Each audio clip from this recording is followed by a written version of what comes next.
Welcome to the Healer Circle, where extraordinary healers share their personal journeys, wisdom, and how to heal yourself. My hope is that their insights, practical tips, and aha moments inspire and guide you in discovering your own spiritual gifts to reach your highest potential. Welcome, Leiah. It is a pleasure to have you here today. I am delighted to be here. So lovely to be here with you like this, Ingrid. Fantastic. The secret is we actually only met a few days ago at this spiritual event. And for me, who usually is kind of like, well, I don't know if I want to go talk to people. I don't know if they're going to start selling stuff. So I'll just walk from far away. And somehow with you, I was just drawn to your table, pretty much sat down. I'm like, okay, I need whatever you have. What are you doing? And so could you tell our listeners, what is it that you do, and what do your clients think that you do? That's a wonderful way to ask that question. I don't know what my clients think I do, but what I think I do is I extend my consciousness to the highest realm I can reach. And then I open my intuitive knowing. Other people might call it my third eye. I open it to the aura and the specific energy flow of the person sitting across from me.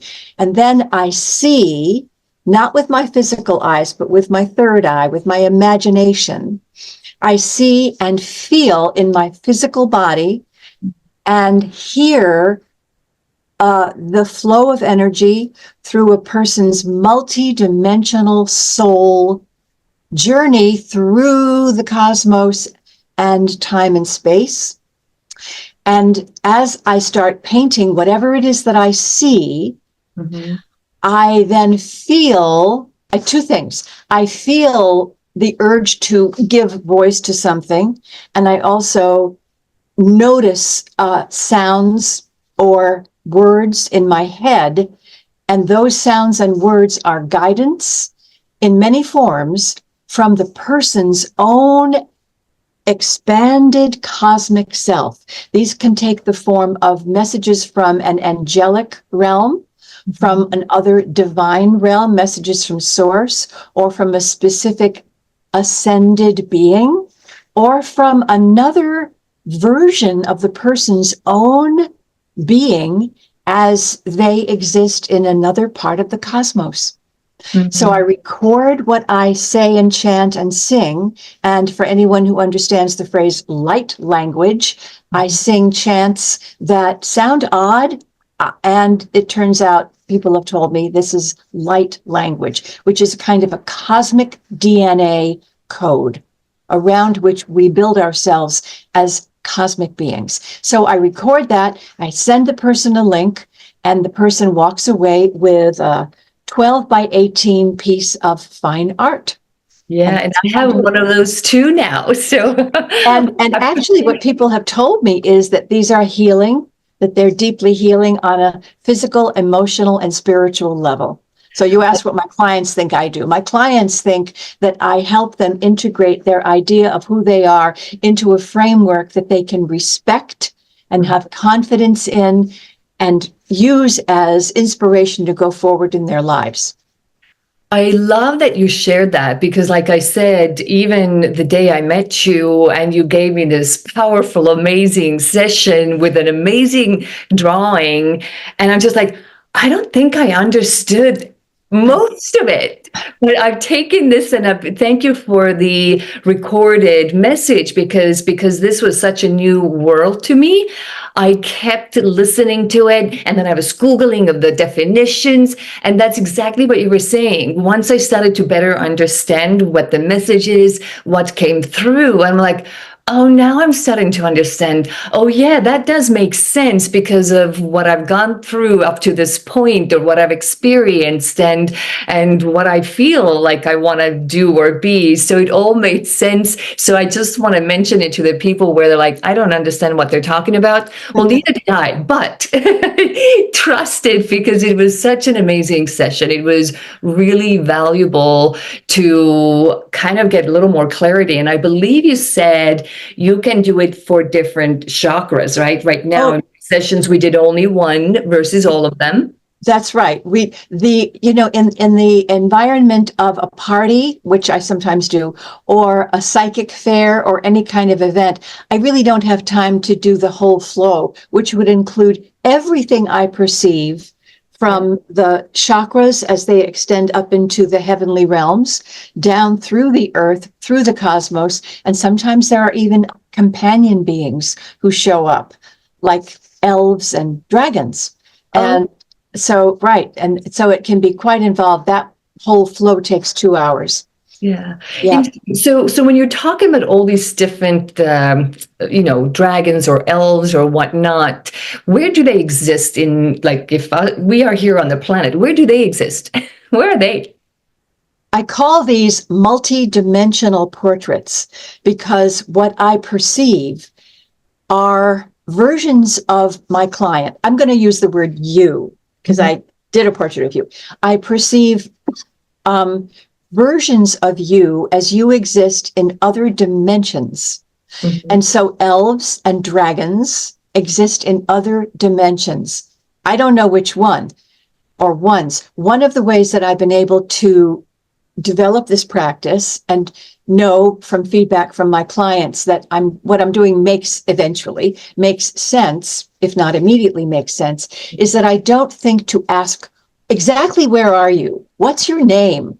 Is there a quadrant? Is there a part of the galaxy that I should know? No. I have been told by my own expanded awareness, just do it. I'm a reporter. I'm just reporting what I see and bringing forth what I hear. Fantastic. And one of the things I'm trying to do with these interviews is for people who are starting to enter the spiritual world, they have some experiences and they're like, I don't know what's happening to me. What is this? Would you mind sharing how you got onto this path of discovering these amazing gifts that you have? Like from early on, it's like, was it clear? Did it run in a family, or you discovered and then you explored? How did it come to you? When I was 5 years old, I took a walk out of my house and down through my little teeny backyard in a city, across and back of the external garage. I stopped, it was May in upstate New York. So there were lilacs in bloom and lilies of the valley in bloom. And I stopped under the lilac tree and I looked up at the lilac tree and then I looked at the sky, and immediately the words came into my head. There's the sky, and here I am on the earth. As long as I remember the sky, I'll be safe. I call that my awakening. And throughout my childhood, I didn't have big psychic experiences. I didn't have visitors from other planets. I didn't have a near-death experience, but I was always keen to notice what my intuition told me. So I have followed my intuition my whole life.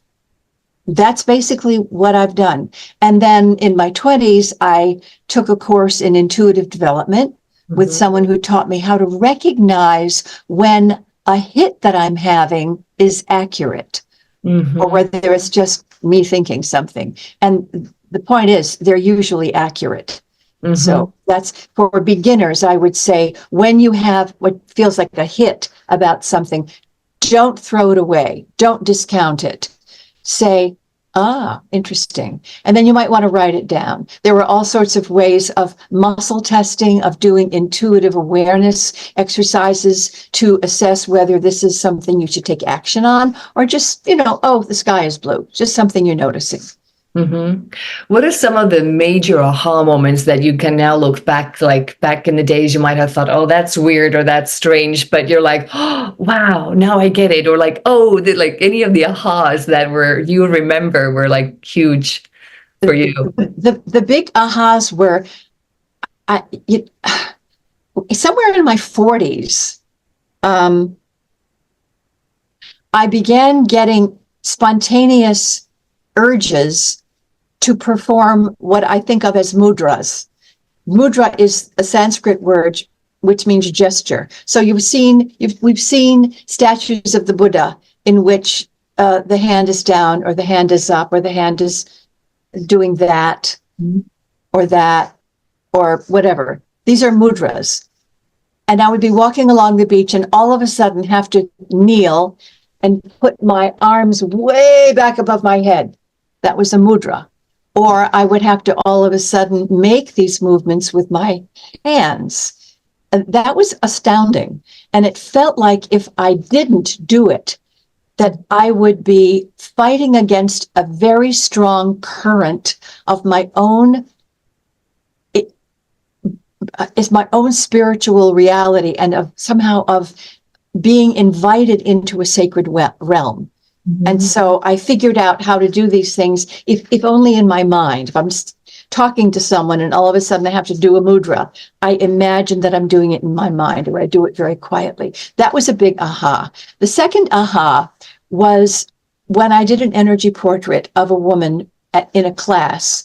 She presented as a very quiet, unassuming person who probably chose never to stand out in a crowd, very gray. And when I did her portrait, the first thing I was aware of in her crown chakra was an immense blaze of white and gold light. Mm-hmm. This was strong, divine, high divine energy, powerful energy. And I really felt that I wanted to prostrate myself at her feet. Yeah. I really felt that. And I don't think I'd ever felt like that about anybody. Wow. So I finished the portrait, and because of the way she presented herself, I knew that she probably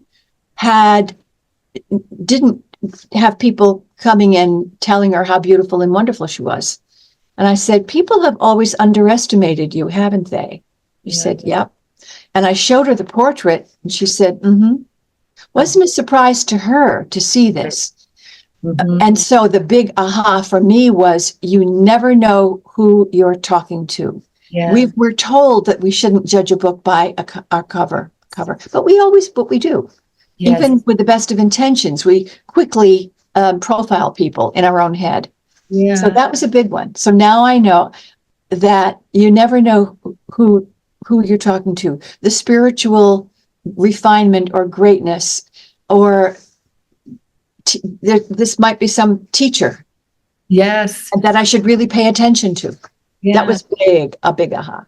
Yeah. And I can imagine that is something that would inspire you to do more. But what does inspire you and motivate you to do what you do now, giving these amazing, from my experience, but what have people said? Why do you do it? What inspires you?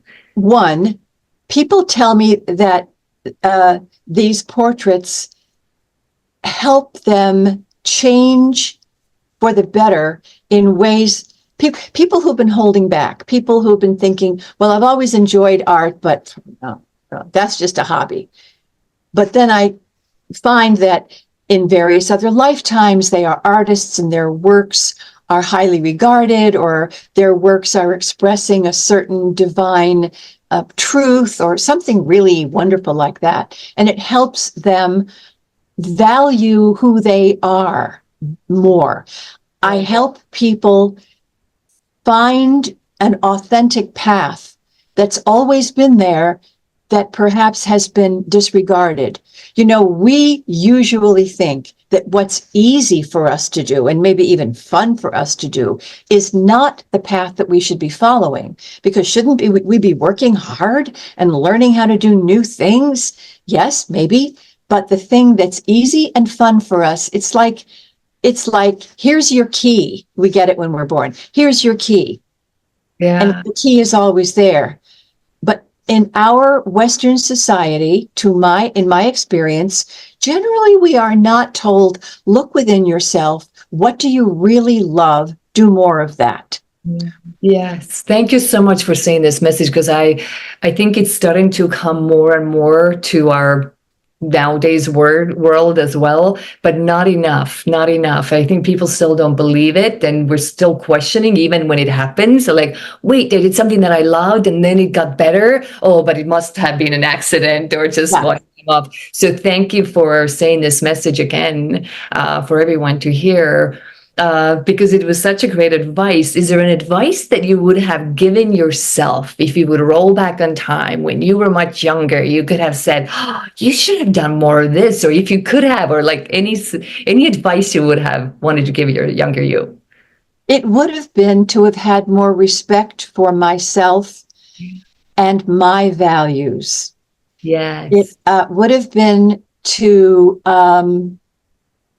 know that what was coming from me was coming from me because it made sense for my growth and maybe even to the world.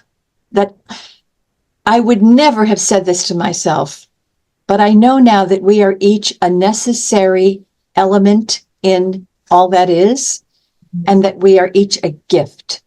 Yes. That all we are is consciousness, that is all consciousness, God, the universe, the cosmos, looking out through our eyes, filtered through the matter of our bodies and our emotions. We are that. We are not that name that we carry around. That's just a filter.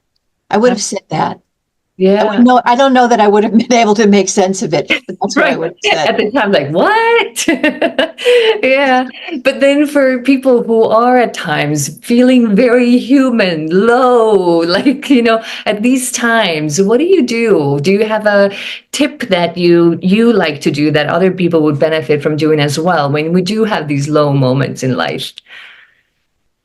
In my 20s, I discovered that when I was depressed, all I had to do was to listen to a specific piece of music.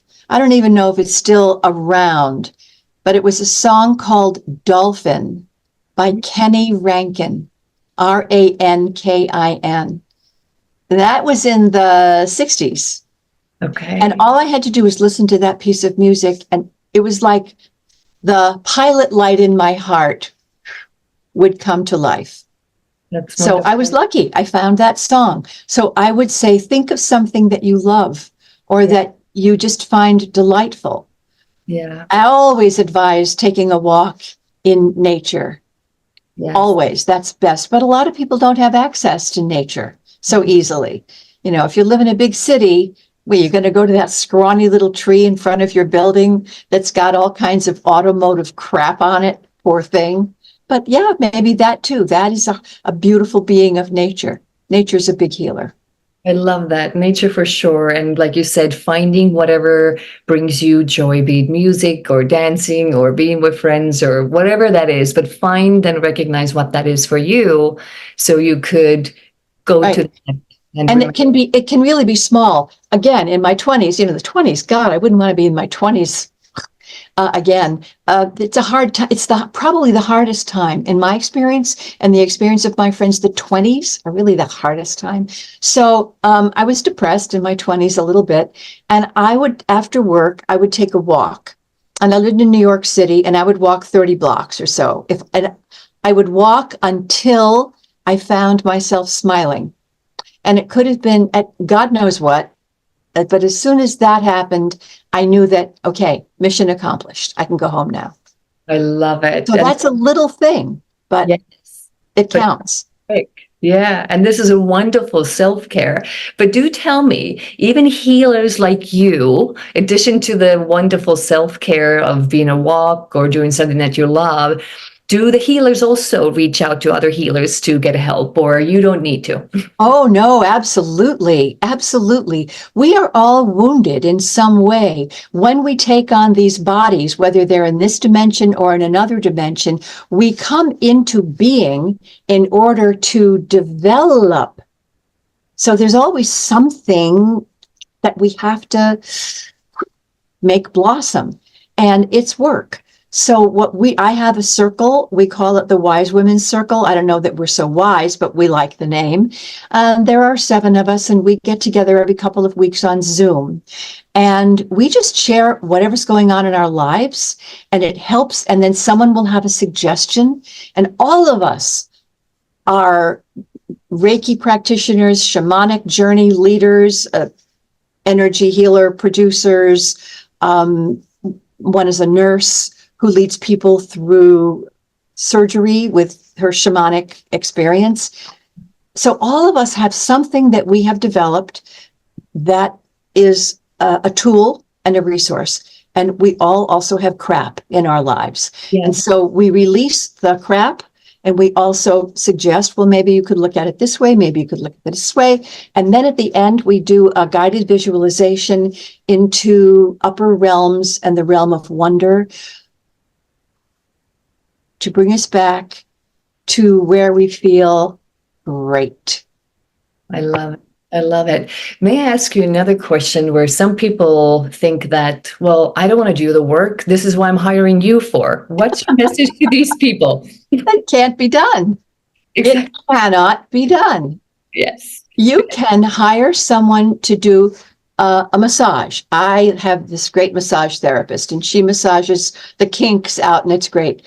But if I continue to go about walking wrong, or sitting wrong, or taking in negative experiences and emotions, my body's still going to keep on saying, don't worry about that, honey. Put that right in that shoulder. It's here. Yeah. It'll be here until you figure out how to clear it out. We are here to have these experiences. Yeah. So you can go to a healer, you can go to a Reiki master, you can go on a shamanic journey. But it's not going to work until we process those emotions and those feelings. And in the last several years, my husband died, and I had hidden a lot from myself about the reality of our relationship and who he was to me and who I was to him. And I had to dig up the feelings until I was on the floor sobbing. Yeah. Realizing that I had hidden so much that was keeping him from really leaving the earth plane and able to go into the next journey that he had to be on. Yes. And so I needed to do this gut-wrenching, heart-wrenching work, the kind of work that we all say, I don't want to deal with that. Mm-hmm. Mm-hmm. Right. It doesn't, I mean, I have this thought that we live only as long as it takes to the millisecond to do the job that we came here to do, whatever it is, to accomplish our mission. And so we're always having to revisit stuff that we've not dealt with to accomplish our mission, whatever that is. Yeah. And it really is what I often tell my clients as well, is like, feeling is healing. But if we try to shove it away and hide it away, well, good luck. It's like I said once, like trying to get something, out of your fridge when you know that the fridge stinks, and you taste all the nice stuff, but you leave the rotten thing in there. You're like, oh, I'm not going to dress this one.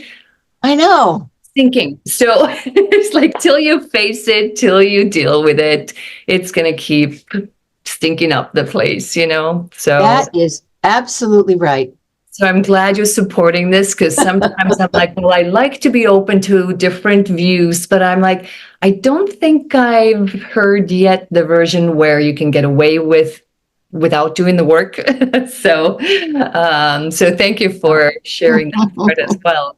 But do tell me, people who are kind of in the beginning steps, so entering the spiritual world, and yet they're afraid. They're like, I'm so interested, but oh, I don't know, it's just so scary. I'm going to have to leave my world behind of the way I know it, or I don't know what's coming. What do you tell these people? Oh, there's so much. One,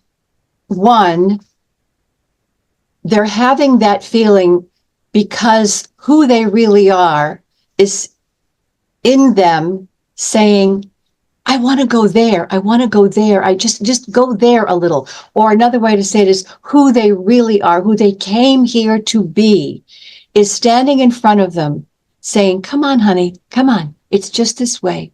It's just this way. You can do it. You can do it. You can do it. And yes, sometimes it means that when you follow your inner truth, other people who are dear to you will not respect you, allow themselves to feel supportive of you, will throw up barriers, will be passive aggressive, will throw tantrums, or just won't call you anymore. Mm-hmm. And you have to say, I am so sorry to lose you. Yeah. I love you. Or I really enjoyed our time together. But this is another time for me. I feel this inescapable urge. And that's the thing. When you feel an inescapable urge. Now, I am not talking about the inescapable urges that may come about because of addiction to substances of any kind. I am not a therapist. I am not a substance abuse therapist. And thank all that is, I have never had such a problem myself. But I am familiar with the feeling of I have to do this that may come from not from your spiritual integrity, but from a habit that is so, so strong. So for some people, maybe that's the first hurdle. What's the difference between my spiritual self pulling me and my habit pulling me? Mm-hmm. That's not an easy answer for me to come up with. But I do know that there is a part of us who knows who we really are. And it takes years for me, some maybe not. There are these kids who I see on Facebook who are delivering great spiritual messages. They've come in, they're wide awake. They know what's going on. And hopefully that will continue for them through their teenage years and into their adulthood.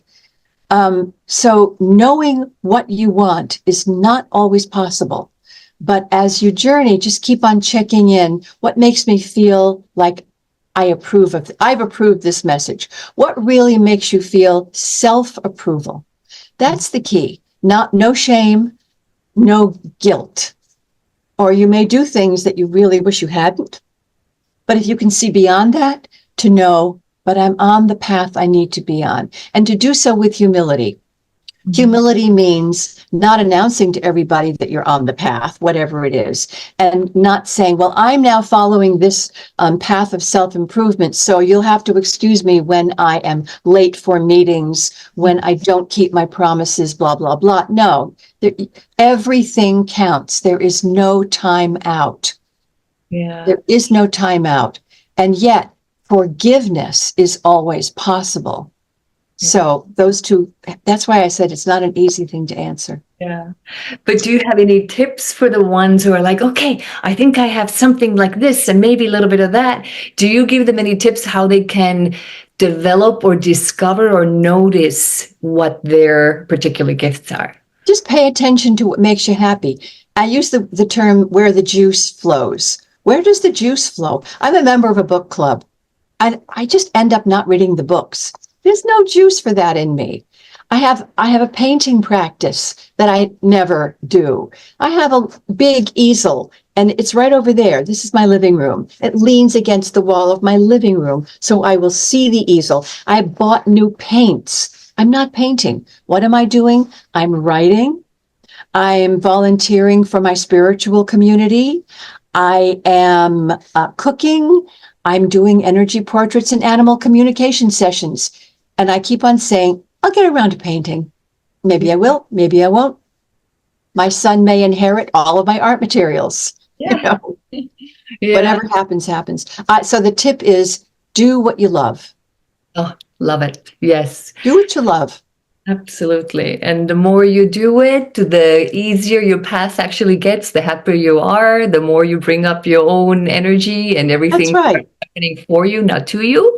Yeah. So, and this is where we leave off for now, but I so appreciate you being here with us, Leiah. I am so glad we connected, and I'm looking forward to having another session with you and maybe another chat sometime in the future as well.